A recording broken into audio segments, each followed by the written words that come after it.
I want to say just thank you so much for like checking up on me. I really appreciate it because I know like I've been in previous like Lsat courses before, and some proctors or teachers don't really like check in like on a continual basis. It's usually me being the proactive one asking questions, but I haven't heard from them since, God knows when. So I really appreciate you checking in. Well, of course, Taja, my pleasure. I really try to make this feel like a small, close-knit community. And I want you to feel like you can reach out to me anytime. I'm a real person. I'm not trying to be a huge mega corporation. Right, right. A small number of highly devoted students who are really looking to make massive changes to their studying. And so I want to be part of that process to make it easier for you to study more effectively on your own. Okay, cool. I'm very excited. That's why actually one of the reasons why I chose this course is because I know, like, even I just actually learned about it through emails you've been sending me, and I know you've been very consistent with it. So I was like, okay, let's check him out. So I know I needed dire help because the way I was doing things, it was, I don't know, something in my psychology and the way I was thinking wasn't registering. And it was something that was blocking me to progress forward into getting that score I wanted. So I knew I needed some kind of outside help, more like, that one-on-one connection help. Yeah, totally. And the thing is that you can't always see your own blind spots. Right. But there is usually something, if you could figure out what it was, that could unlock the mindset shift for you to see the test from the test maker's perspective. That's what I'm trying to help you do. And so that's the guiding principle around all my courses, whether it's the live online or it's the on-demand lessons or it's calls like this. And so I want to play around with you a little bit, Taja, and ask you, what is the number one thing on your mind related to your LSAT prep where we could look back 3 to 5 years from now and say this coaching conversation changed everything for you? What would need to happen? I would say what would need to happen, I guess how I go about the logical reasoning section, because I master games really well. The reading section, I do okay. I still need improvement on that, but it's just the logical reasoning, how I go about it. It's just on test day, when I look at the questions, I have this, I don't know, this, what do you call it? This default habitual mindset of going in order. And originally I would just read the stimulus first and then just go in order. And then just skip around if I find difficult stimulus. But it's just finding the right technique for me, I guess, in handling logical reasoning sections and doing well on them at the same time. So what are you doing right now? Let's say you open the exam, logical reasonings first. What's the first thing you do? Well, before this section, because I actually started looking at the questions first. Okay, when I open the test booklet, I look at the first question, I read the stimulus, I analyze that stimulus, then I read the question. And then depending on the question type, I have a strategy for that certain question. And then I analyze the stimulus, I prep phrase, and then I tackle the answer choices. And I look at the answer choices one by one. And then I get stuck for some reason. I think I lose my strategy once I start looking at the answer choices. I think that's what gets to me. And then sometimes I don't go back to the stimulus. I think that's another thing, because I think looking back at the stimulus kind of gives me a little bit of confidence to know what kind of answer I need to look for with the given question. Right. Okay. So do you think it relates to the method of reasoning in the stimulus or the question type? Where do you think your strategy is falling apart? I think, like, I know for the strengthened questions, I think I'm able to identify the conclusion and the premise.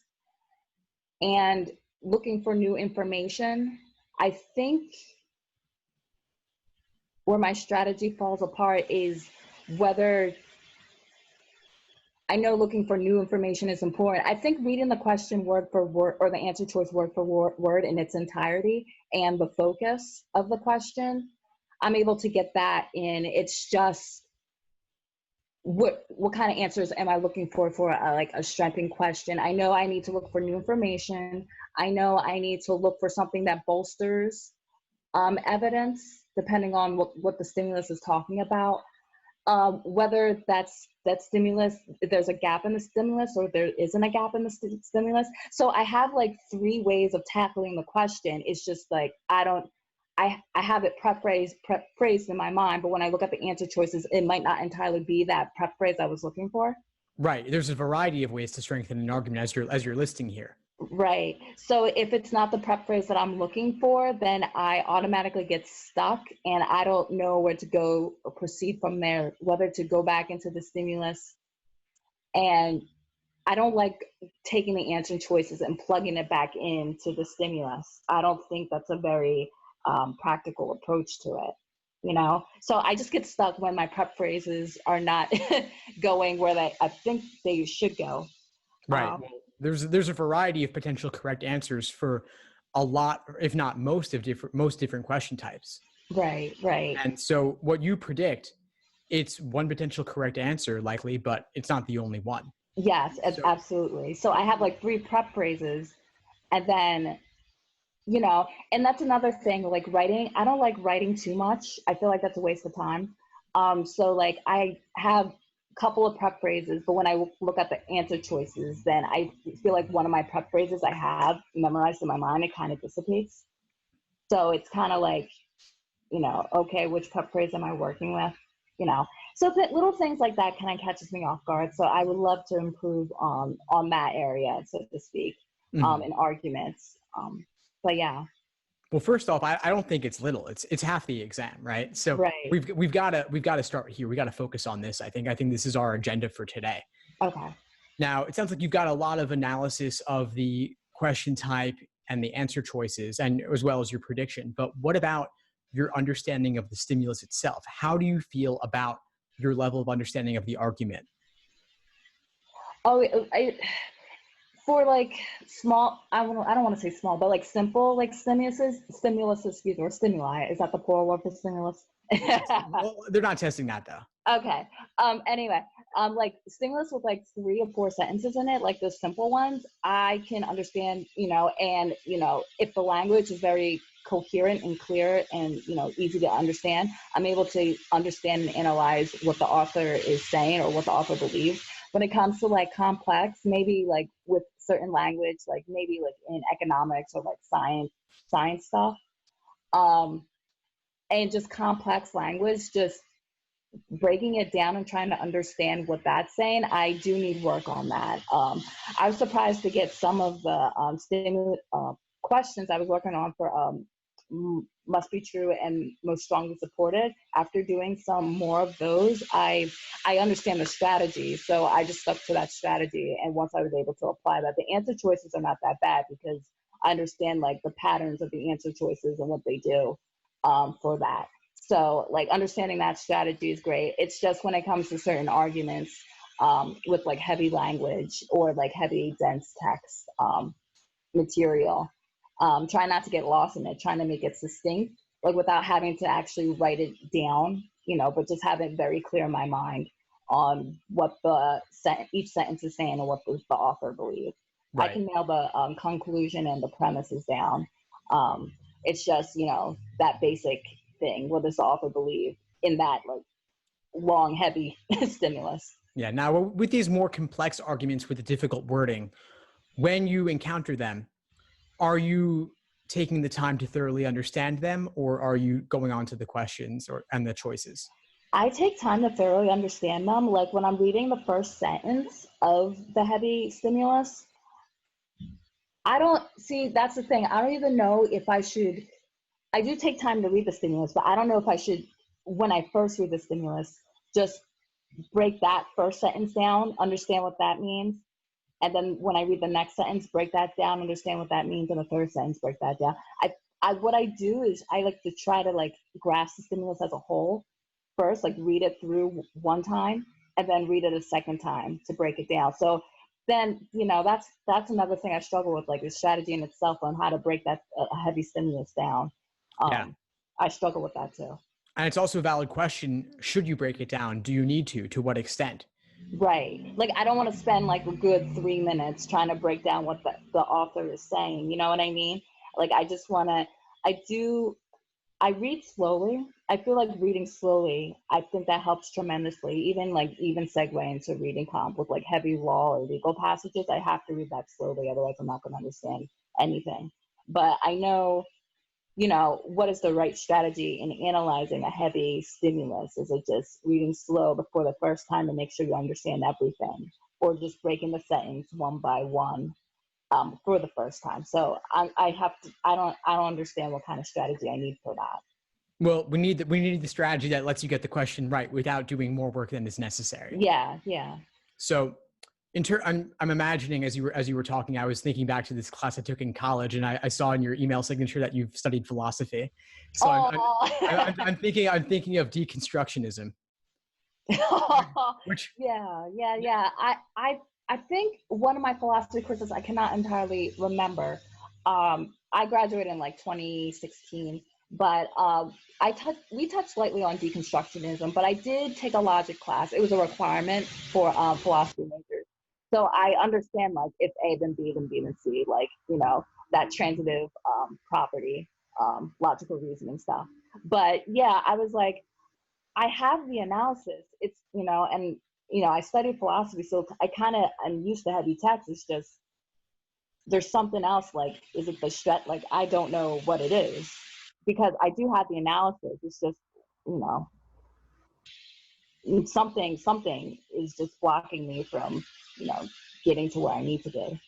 right now I brought up deconstructionism because I'm imagining that your philosophy major is actually some of the top scores on the LSAT. That's one of the majors that's most strongly correlated with top LSAT scores.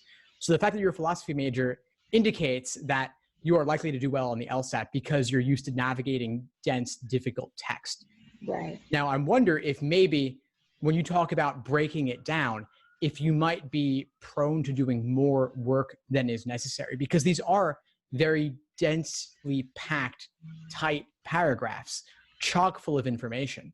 And you could spend, I remember when I took a deconstructionism class, we could spend one entire 2-hour class session on one word. Right. That's not, but we don't have time to do that here, right? Right. I think you're absolutely right. I think you just hit the nail on the head, because I actually do. And this is just like, I guess, me personally. I actually do more work, and sometimes I go above and beyond what I need to do. And I think that is the reason why I'm not doing good on timing, so to speak. And I think that's why, I struggle, because I actually do more work than I need to. So how might you change your approach going forward with one of these dense logical reasoning passages? I would say do a little bit of experimentation, reading the stimulus firsthand and going slow on heavy text. I'll try that, understanding what the author is saying while identifying the conclusion and the premises, and how they, what's it called? How they relate to each other, so to speak. And finding what the author believes there, and then moving on to the question, um, and understanding what the question is saying, and then prep phrasing. Um, I don't know. That's a good question. These are just thoughts I'm having in my brain right now. But yeah, I guess doing some experimentation. I really don't know how to go about it. I feel like I actually have to do one of those heavy tasks, and see what kind of strategy works with me, without doing so much. Yeah, well, if your current approach isn't working, experimentation is always the way to go. So you never know. You may stumble across a new method that works better for you. Right. Games is more regimented, but for reasoning and reading comp, it is a bit more personal, and different things work for different people. One thing I can suggest for you is, as an exercise, a stimulus-focused exercise would be to look at categorizing the pieces of the stimulus as evidence, conclusion, sub-conclusion, counter premise, or filler. Okay. Try to break it down in that way so you can see the underlying structure of the argument. Sometimes it'll be a sandwich with evidence, conclusion, more evidence. And they might start off with a counter premise or with filler. But categorizing the pieces of information can allow you to make use of the information in front of you without having to go too deep into the weeds on a given topic. Right. Another thing you could do when it comes to densely worded answer choices is, as an exercise, just define all 5 choices, untimed, of course. But Okay. for abstract language, I'm thinking of flaw questions with abstract language, or role of the statement, method of reasoning, part argument type questions. These are difficult vocabulary words. Yeah. And they come up again and again, though. So if you don't understand it thoroughly, you need to take the time, because it will come up again. Right. You look up on define X in Google, look it up, define what it means, try to, as an exercise as well, see if you could make up your own example of what that answer choice would look like. Right. Like if they have abstractly worded a necessary sufficient confusion flaw or the gambler's fallacy, for example, make up your own example related to the topic at hand in the stimulus of what that might look like in practice. It's a way to make it more real world relatable for yourself. And these drills, they're powerful. It's not enough to just do exam after exam and measure your results and review it. That's great. Right. But to work on the fundamentals through drilling is really important too. Right. Okay, great. Awesome. Thank you. My pleasure, Taja. Well, we're just about up for today, but is there anything else in general that you have questions about, or any way I could support you going forward? I did have a couple of questions that I sent you via email. I'll just ask the general one, making predictions. Yeah. And just improving on them. I had this one, like, as I said before, some prep phrases, it's kind of like, I have some key terms, but it's kind of like, I don't know if, like, I'm not too confident on those certain keywords until I actually look at the answer choices. So I guess improving prep phrasing and predictions and logical reasoning questions. Yeah, sure. So improving the predictions, part of that will simply come with practice and increased familiarity with the variety of methods of reasoning. Okay. Lsat is a test of pattern recognition. And so through your review process, if you can understand the question on a deeper level, topic aside, focused on the method of reasoning, the general underlying principle, how they go about making their argument, then you'll be in a better position to see it in the future on a different question with a different topic. Because the LSAT, it's too strictly timed to reinvent the wheel in the moment on test day. So Right. it's almost as if someone who's done even just a couple dozen exams is in a far better position than someone who's seeing it for the first time, even if their aptitude is the same, just because one has all that experience Yes. and the other one doesn't. And so if you can expose yourself to a wide enough variety of questions and you understand them well enough, you'll already kind of know where they're going, because they're lazy. They kind of repeat themselves again and again. Yeah. And there are simple methods of reasoning. There are also more complex methods of reasoning that only come up every now and then. Like it might come up every 7 or 10 exams. And Right. so you have to have a wide variety of experience to see it again a second time and a third time for it to start to click. Okay, cool.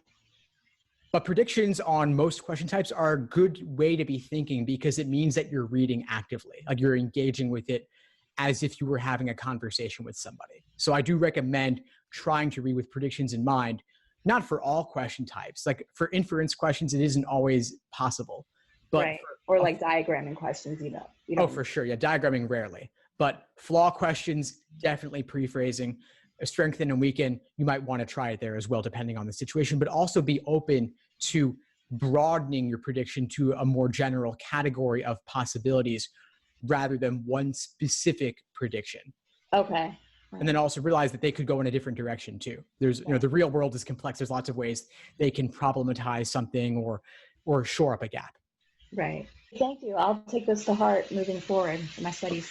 Of course, Tasha. Well, it's been great having you in class. I hope to see you again in future classes coming up. I have another one tomorrow night. Okay, got it. All right. Thank you so much, Steve. I'll see you tomorrow. My pleasure. See you then. Take care. Yeah.